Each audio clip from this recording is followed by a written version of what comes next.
Welcome back to Timaru. So what do you need to do to turn a truck from a standard off-the-shop floor workhorse into a truck with more horsepower than most drag cars and still make it go around corners? Mark O'Hara from Kenworth explains. Well, basically what we've done is we've twin-turboed the engine.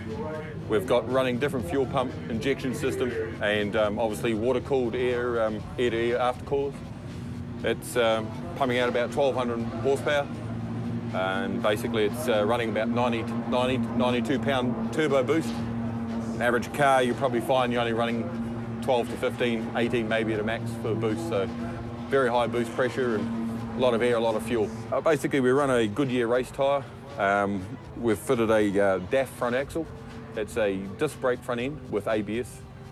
We're running a two-pot caliper brake disc on each side and just standard road pads and road discs. Suspension is just on the front at the moment. It's just running a 3-leaf standard DAF axle, 7.5 ton rated front springs, and we're running adjustable shocks and torsion bar suspension as well. Race 3 is another reverse grid handicap 6-lapper with Ash Hay and Ken Rowe leading the way, and the fast four at the back are Peter Tangi, Troy Wheeler, Shane Gray and Malcolm Little. So on to the final race of the weekend, and Troy Wheeler this time gets clear of Peter Tangi. Just looks like Tangi's got something leaking from the right side of that truck. Yeah, that'll be his water tank for his spray jets for the brakes, and if you're sitting behind him, that's not going to be nice at all. So Troy Wheeler gets the job this time. A drive-through penalty for Wheeler in the second race. Tangi got one in the first race of the weekend. And again, it's Ash Hay and Ken Rowe, the pace setters, out in front of these faster Class 1 trucks. Malcolm Little can't get around Peter Tangi, and that's probably a little bit more water than Pete would want to have coming out of that truck. He must have a problem. Yeah, I've got to say, I think these obviously the caps come off or something like that, and that thing there probably holds 60 to 70 litres of water. So by the end of the race, you think he's going to be struggling for brakes, or maybe after the first lap? Give him 3 laps and those drum brakes on the front are going to be probably smoking really nice. That truck is a former New Zealand Championship winning truck at the hands of John Hepburn, who's done a lot of laps around here at Timaru. Stu has a lot to do with Levels Raceway. Former superbike racer on board with Kenny Rowe. This is the battle for the race lead. Ash Hay runs a little bit wide, should open up the opportunity on the inside for Kenny Rowe, and it's going to be a drag race until they get on the governor at 100 mile an hour, side by side, down into John Jones Steel. But Kenny, I think, has got the run. He'll take over the race lead in the Eagle Equipment Kenworth.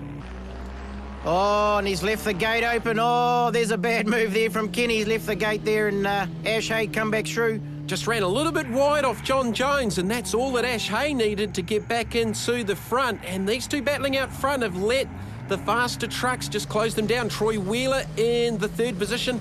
Back on board, looking out the back, Peter Tangi sideways as ever. In the twin-turbocharged Bedford, Malcolm Little's going to pick up the run. So Little moves through to the 4th position. Can Little make it 3 from 3 for the weekend? Well, he'll be trying his best, and left the door open there. Did Peter Tangi and Malcolm come through on the inside? Not quite enough room for Shane to come through behind him, so Shane's still stuck at the back there. Now, they must be struggling with that fluid. Ash Hay runs wide out of Castrol. There's a lot of that water from Peter Tangi's truck on the racing surface, and with the lines that Pete's been taking, they're pretty much right on that racing line as Little blasts past Troy Wheeler, and in turn Shane Gray goes by Peter Tangi. So that's Little up into second with that pass on Hay. So Malcolm Little on a charge here, looking for the clean sweep for the weekend in the championship lead. Kenny Rose sideways, and not for the first time, I think we're going to say that in this championship. No, looks like Kenny might have just had a little look in the mirror there and saw the old Freightliner pretty close and took his eye off the road. Oh, Little around the outside. Here comes Shane Gray battling with Troy Wheeler. Well, things are getting pretty heated up there in the middle of the track. And Shane doing his best to keep up in the front there, keep his championship alive. So there's Peter Tangi, Shane Gray looking to the inside of Ash Hay, down into turn number 1, past the pits. Close your eyes and hope for the best. Yes, nice and tidy by Shane there. It's a tricky sequence of corners, has caught many out, especially off the exit. If you run too wide over those exit curbs in a car, it can prove problems, but these obviously trucks being a lot bigger, it's probably not so much of a drama for them. Yes, I do believe a couple of years ago, Kenny Rowe missed that corner completely, straight over the ripple strips, and wondered why he was slipping around the corners. Well, it was all the oil coming out of the sump. So obviously no radio contact with the Eagle truck. We had to pull him into the pits very carefully. As Shane Gray's going to look down the inside of the Eagle truck, Kenny Rowe again just running a little bit wide. He might have actually moved over and I think maybe let Shane through there, not really wanting too much of the deal as Gray runs wide off the exit. Trying to chase down Malcolm Little, but Malcolm Little, two-time and reigning New Zealand truck racing champion, looking for the clean sweep here at Timaru. And from here they head to Powerboat Tools Raceway in Christchurch for round number 2, and then on to Taupo International Raceway for the third and final round of the championship. So just a couple more laps left to go here at Levels in front of a big crowd enjoying their truck racing action.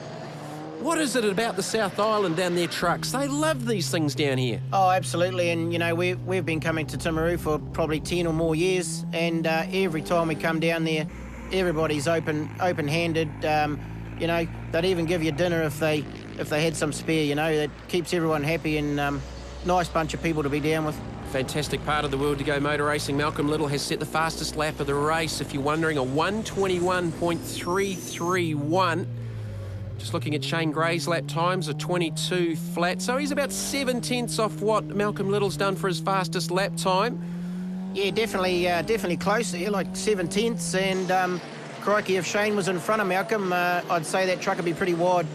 So Ken Rowe battling there with Ash Hay. That's for the 3rd and 4th positions. Peter Tangi and Troy Wheeler behind these two. It's Malcolm Little leading from Shane Gray. Final lap run here at Levels for the opening round of the New Zealand Truck Racing Championship. There's Tangi and Wheeler. Here's Troy doing well there to keep Peter out. They are pretty close though, so we'll see what the horsepower depicts coming onto the back straight. Tangi got the inside run.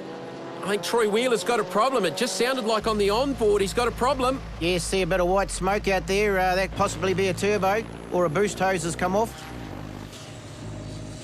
So Troy Wheeler, he's had a troublesome weekend, a drive-through in the second race. He's now got mechanical problems in the third and final race. He'll drop him back to the last position. But Malcolm Little, he's just been dominant this weekend.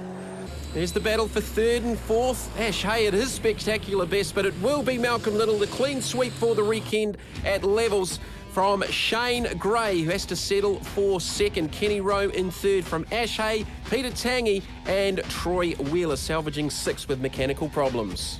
Yeah, we're probably a bit blasé about the start of this season, and we probably should have been down here on test day, but we've pulled it off and it's worked out in our favour, so regroup again and get in a bit early at Ruapuna. Yeah, still a long way to go though. There's still another 2 rounds yet, so anything could happen at any time. So Malcolm Little with a clean sweep for the weekend leads the points, followed by Shane Gray, equal 3rd for Ash Hay and Kenny Rowe. Peter Tangi getting 5th. Terry McGee and Kane Scott, who had track problems at the start of the weekend, at the bottom of the table.